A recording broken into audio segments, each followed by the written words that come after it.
BBC News. Hello, I'm Tom Watts. The World Trade Organization has again failed to reach an agreement to temporarily suspend patent protection rules for COVID-19 vaccines. The proposals were put forward by several developing countries, as our economics correspondent Andrew Walker reports. Officials in many developing countries believe that world trade rules protecting patents on vaccines and other medical products are hindering the fight against the pandemic. They've proposed waiving those rules temporarily. But the idea, first formally proposed in October, is resisted mainly by rich countries who argue that patents are not the main barrier to faster progress in getting the world's population protected from COVID. Supporters of the plan want to move the negotiations onto the specific text of the proposal. There does appear to be increasing support among WTO members for doing that, but not yet enough to actually move to that stage. Peru has announced that the country's real number of coronavirus deaths is more than double what was previously thought. 180,000 people have died of COVID in Peru, according to the new official figures.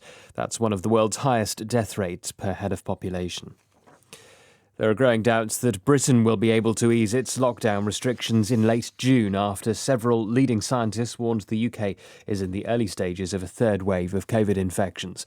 One member of a government advisory group, Ravi Gupta, said that even though the number of new cases was relatively low, the Indian variant was fueling exponential growth. He's calling on ministers to push back the June the 21st target date for lifting limits on social contact in England.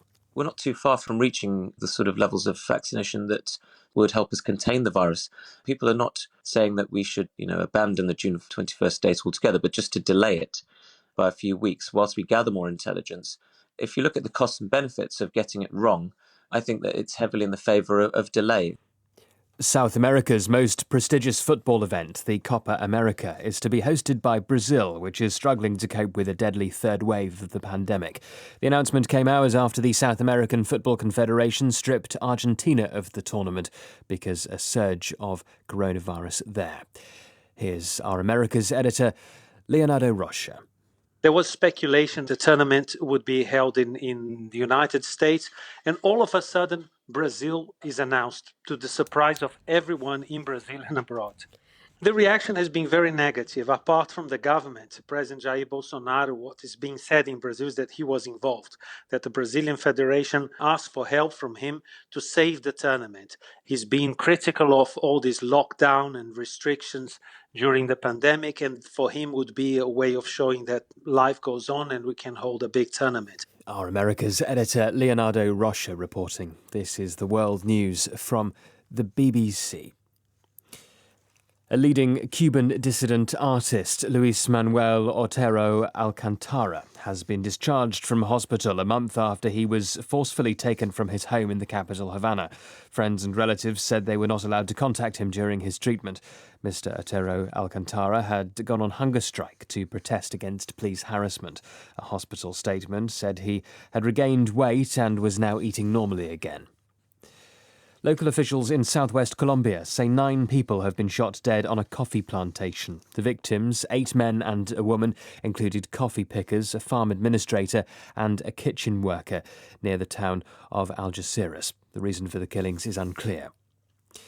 The Japanese tennis star and world number 2 Naomi Osaka says she's withdrawing from the French Open as a result of controversy over her refusal to speak to the media during the tournament. The 23-year-old said she experienced severe anxiety before speaking to the press and revealed that she suffered from depression. The former Grand Slam winner Martina Navratilova expressed her sadness at Osaka's decision to withdraw. The French Tennis Federation president Gilles Moreton described it as unfortunate.